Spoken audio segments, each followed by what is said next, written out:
someone to come and speak to us, someone who is making it her mission in life to share her personal story in the hopes of helping to reduce the stigma of mental illness and encourage others to receive help.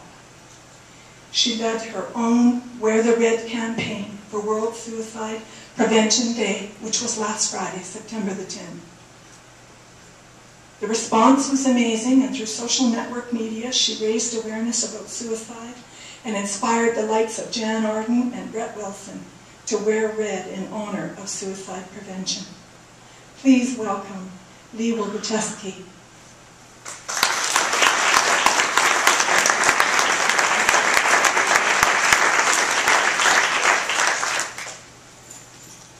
Well, firstly, I'd like to begin by recognizing and thanking Michelle Wickerson. About a year ago, Michelle contacted me. I had the incorrect number on my blog for the crisis line. I had actually the main reception line. So that began an incredible friendship and journey and has led me to where I am right now. At this time, 6 years ago, actually this time right now, I was a shadow of the person I am standing here. I had two daughters, 1 and 4 at the time, and without knowing it, had untreated postpartum depression. I was a brilliant actress at putting the mask on, that everything was okay, that I was superwoman, that I could be a mom, a wife, working, but underneath I was dying. My life was consumed with desperation, helplessness. I would lay in the foyer of our home in the fetal position, waiting for my daughter to come off the bus for school, rocking myself back and forth, trying to find some sort of strength to be able to welcome her when she came in the door. On one particular day, the pain was way too bad. It was immensely, I couldn't handle it. And I reached for tablets. I could have just found whatever I could find. And in a split second, I thought, my God, I can't do this.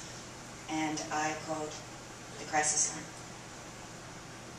This was October 16th, 2004. The wonderful caller, who to this day I do not know who you are, but from the bottom of my heart, I will never forget you, and I have deep gratitude. While we were on the line, they had another caller call my husband, who came home from work, and this is my husband right here, who has been my rock and support.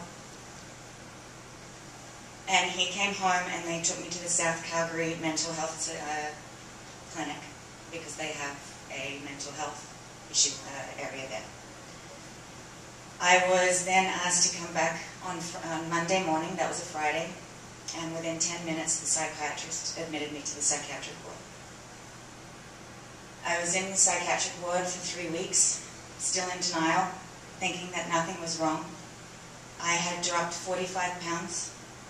I'm 5'8", and I was 105 pounds. I was very, very ill. I had no feelings whatsoever for my children, my 2 beautiful girls. I had no feelings for my husband or for anyone around me. Distress Center played a huge role in getting me the help that I needed.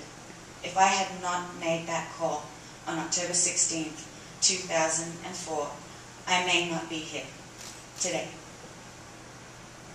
I am deeply grateful from the bottom of my heart and my soul to what the Distress Center does. And I have made it my mission to work passionately to reduce the stigma that is around mental illness. I kept by myself for so long because I was scared of what others would think. And there are thousands and thousands of people in our society, just in Calgary alone, that do the same thing. So the importance of this, in my mind, there's nothing more important.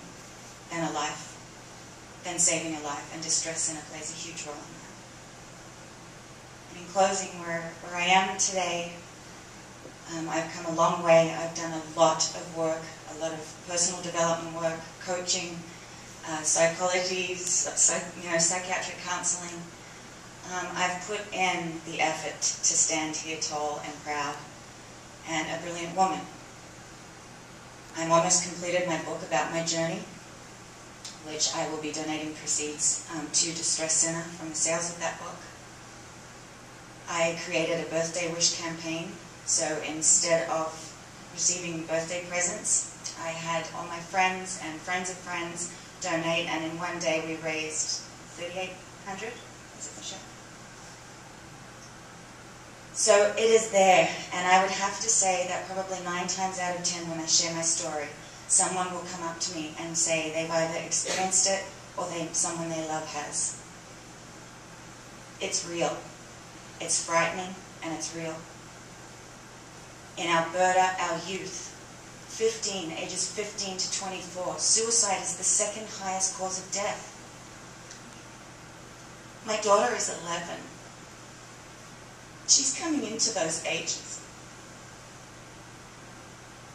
And I want to do everything I can to ensure that she is not one of the statistics, and my other daughter and other friends.